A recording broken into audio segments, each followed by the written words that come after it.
Hi there, my name is Miss Wilczewski and I am one of the world history teachers at Arbor Prep High School. I'm going to be talking to you today about the skill 4.2.2 and 4.3.2, which is all about identifying and explaining how different historical themes from world history connect to different events that we talk about throughout the year. To just explain briefly to you guys what a theme is it's just a pervasive or a recurring idea, meaning that it just comes up over and over and over again. And we see consistent patterns happening with all of these particular events.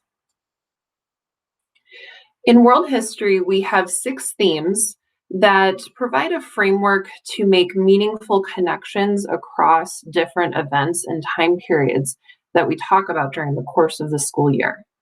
The 6 themes in world history include organization, diffusion, freedom, invention, disintegration, and power. I'm going to go into each one of these themes, and I'm going to show you guys a couple questions that will help you kind of think about how these different events can connect to these themes. The first theme is organization.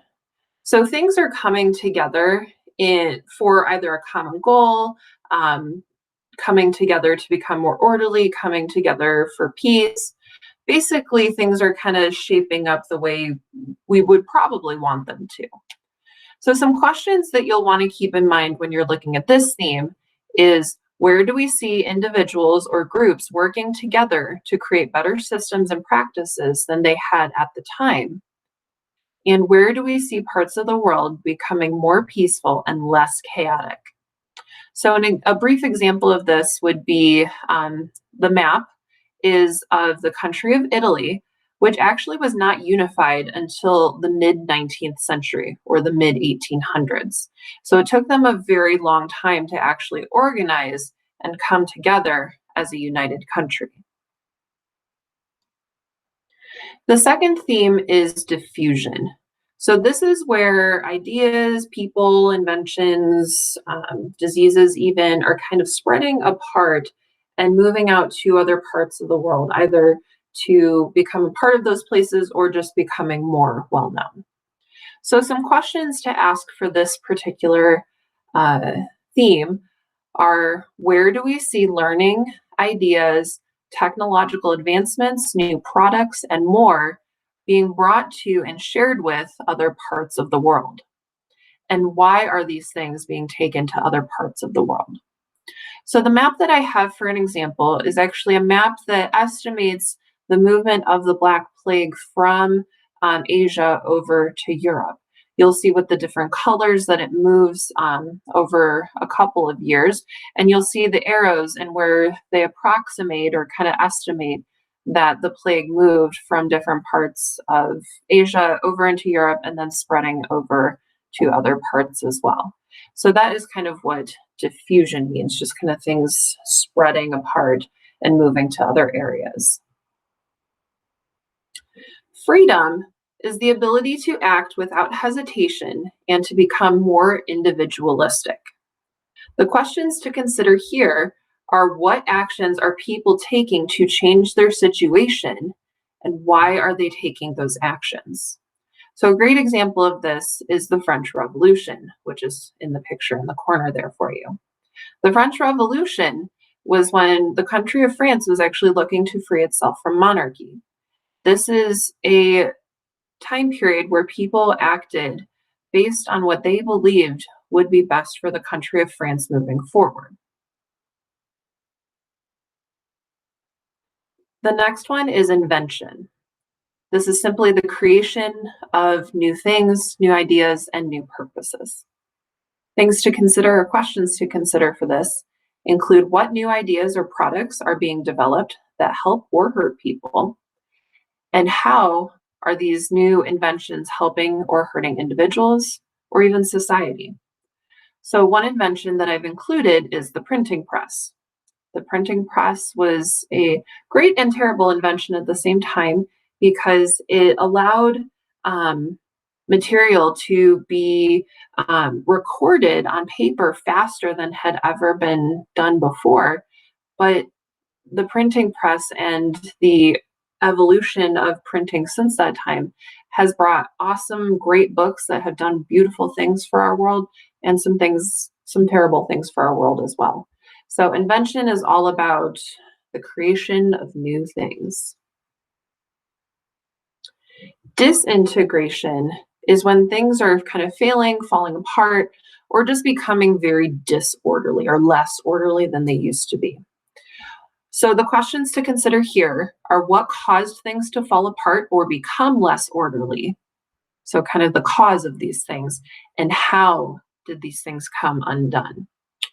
Any war you can think of throughout human history is a great example of this, because oftentimes we will see groups fighting one another and just kind of general chaos everywhere you look when it comes to war. So that is disintegration. And then our last theme is power. So power is our ability to control or influence others or the course of events. So questions to consider for power are: why do people want control or influence? And what can they do with that control or influence? Can it help or hurt others? A primary example of power would be Hitler and the rise of Nazi Germany.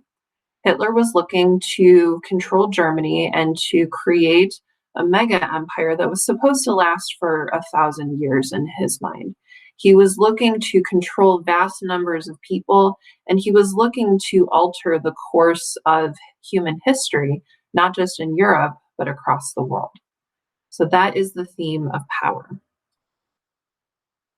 When you're looking at these themes, don't get too into your brain about all of this. Just look at the word and you'll probably know what most of them mean. You would know what organization means. You know what inventions are. You know what freedom is. You know what power is. You probably know what disintegration is. Diffusion might be the only one that you'd be a little confused about, but just think about things kind of falling apart or things becoming different. Okay. So don't get too engrossed in these different themes. Just kind of look at the word itself and just remember, oh yeah, organization, things kind of look nice and neat. Invention, new things coming about.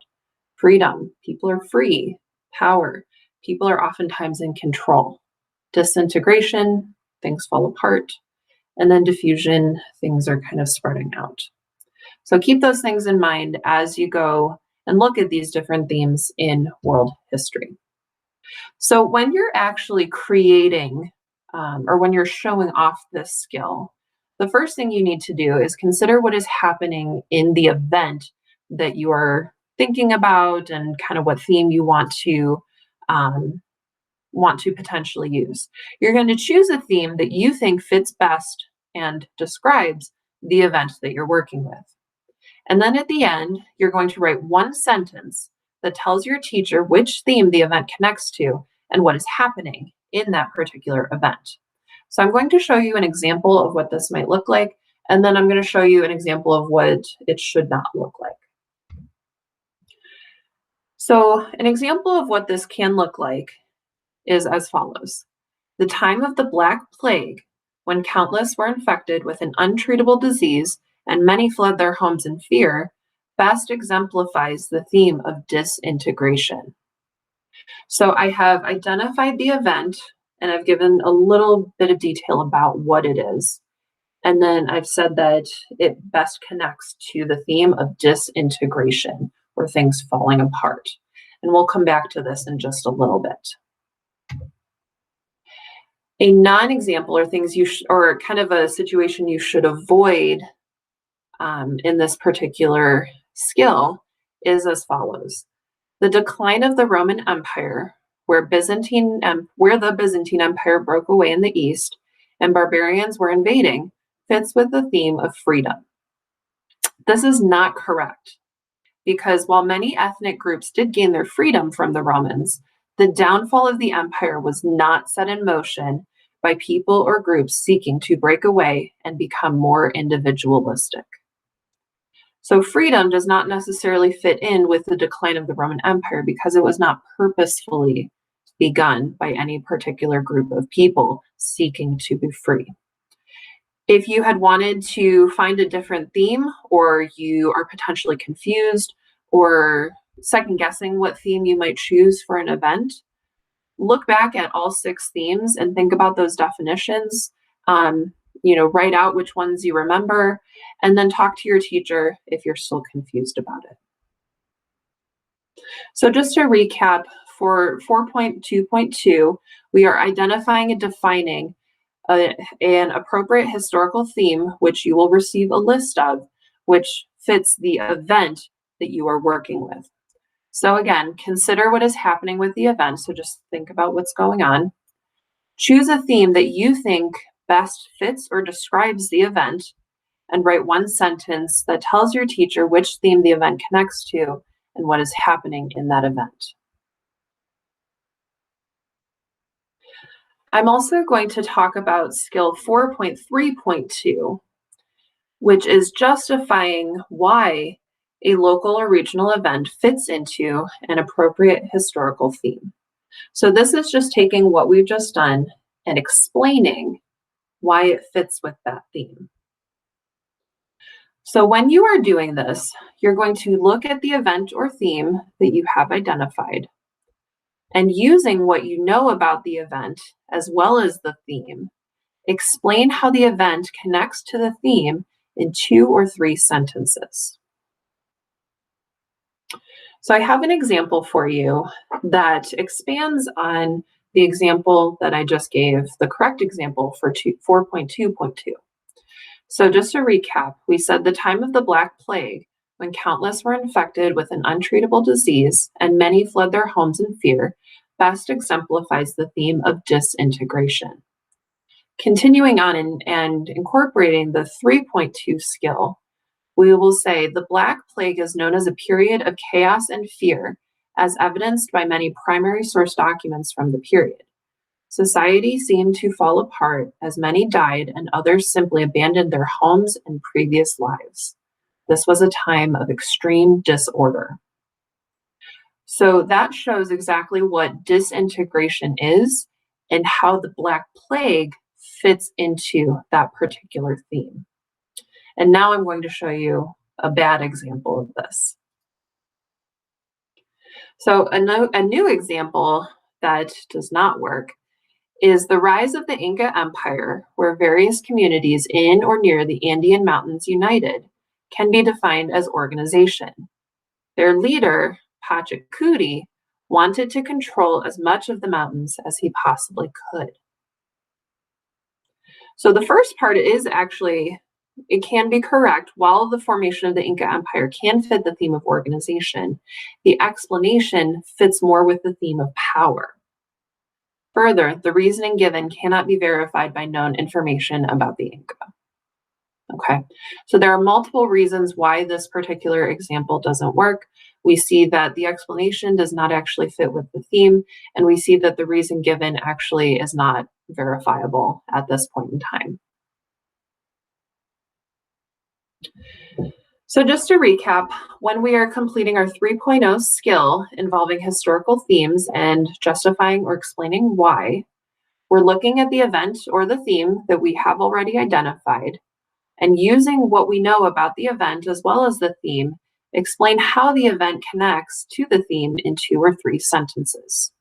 So in total, you should have roughly 3 or 4 sentences to create almost like a mini paragraph for this particular skill.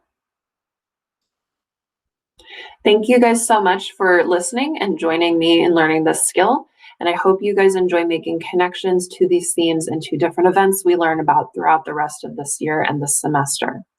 If you have questions about anything we've talked about here, please reach out to your teacher. They are more than happy to help you. Thank you guys and have a wonderful day.